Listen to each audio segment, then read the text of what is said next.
Let's get salty! Everyone, Zeddy here again today with a brand new video, and it took nearly a full calendar year, almost 365 days, but it has finally happened in Hearthstone. Warrior has a win rate over 50% across all ranks in Standard. It has been a long journey, a lot of suffering, but the Warrior class seems to be on the up and up. We're going to go through that journey. What's happened, talk about that, as well as there was a hot fix in Hearthstone that went live yesterday that fixed some issues and also kind of hid some issues.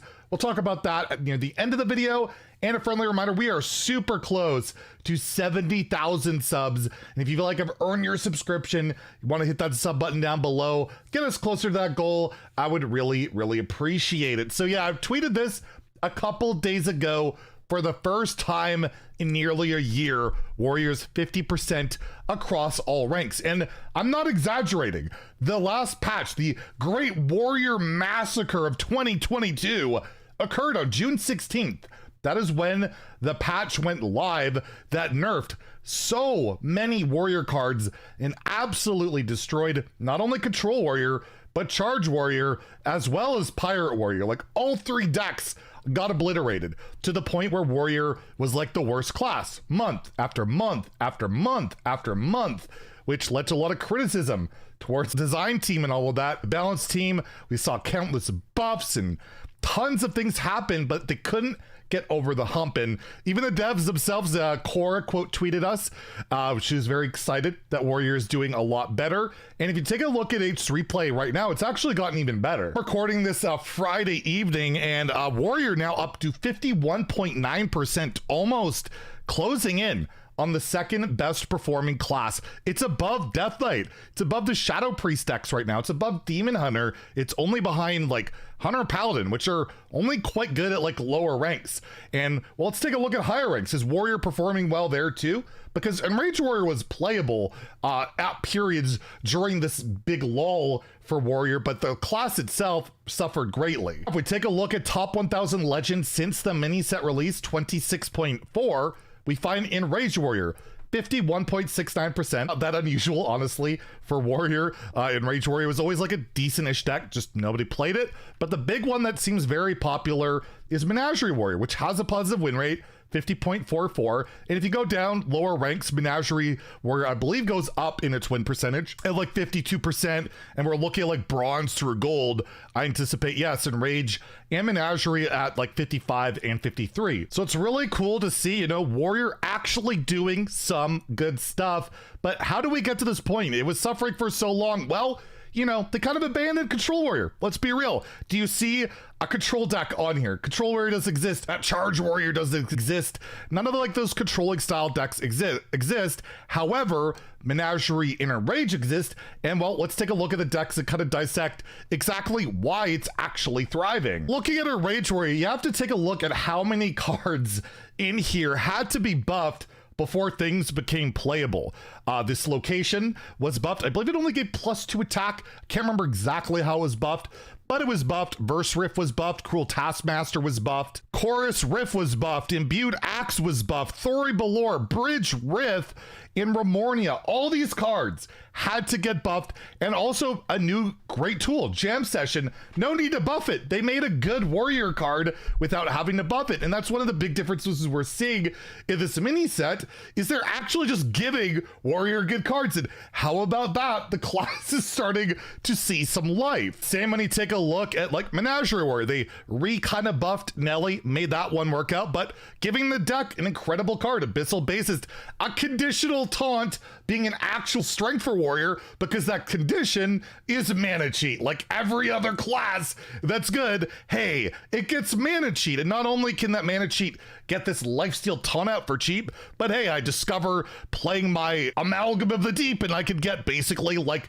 a one Amalgam Band over and over. And it's ironic that this card is called the One Amalgam Band, but it's so copied and just spammed ad nauseum. It's like, I get it. You're a one-man band. I don't need to see you every single turn.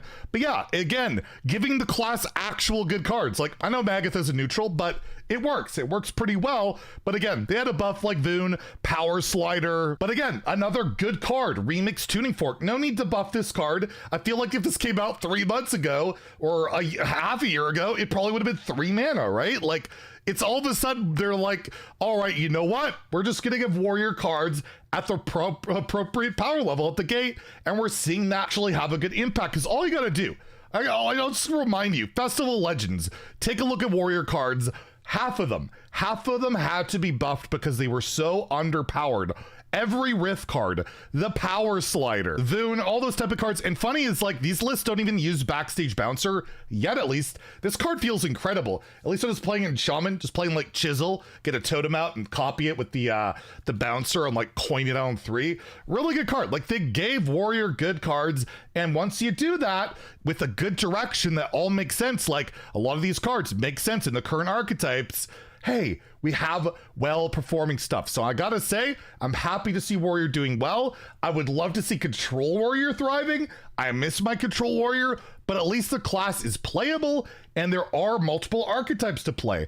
Whether you like them or not, at least you got Enrage, which is a much more slower paced deck. You gotta kind of plan your turns out, get your big whirlwind turns, buff up your chargers and all of that. Like, there's a lot of different game plan strategies in both decks. This is more reminiscent of like a risky skipper style deck too, so it does have that little bit of throwback to it. And Menagerie Warrior, they tried making it a thing in the past, and now it's actually working, and it's just cool to see. And I just kind of want to celebrate it because we've had so many videos talking about what's wrong with Warrior. Well, Warrior is actually arrived, and it's doing pretty damn well. And it's doing so well, even Gabby, who's like one of the best players in the world, got rank 1 legend playing Enrage Warrior. Even the pros are enjoying playing Warrior, so that's cool to see. And the last thing I will leave off with was there was a hotfix that went live. Again, this would have been like just a data only. You wouldn't have had to do like a big patch download, basically automatic for the most part, where they had a bunch of minor bug fixes. They temporarily disabled the new cards button in the collection due to bugs it caused. It just made the animations weird. It would just lock me out of like building. It was just a mess. So they're investigating a permanent solution to bring the button back in a later patch. It's been around for a while. Just weird how that happened, but hey, it's better that they get rid of it rather than it having like big bothersome issues until they fix it. So that's fine. They fixed a bug where decks that did not have an assigned card back were treated as having been assigned the classic card back. I was noticing that every game I was facing classic card back, and I was using it myself, so that should be fixed. They fixed a bug where Magatha, Bane of Music, revealed all the cards she drew, so yeah, you won't see what your opponents drew minion-wise, you'll just know the spells, because you got them.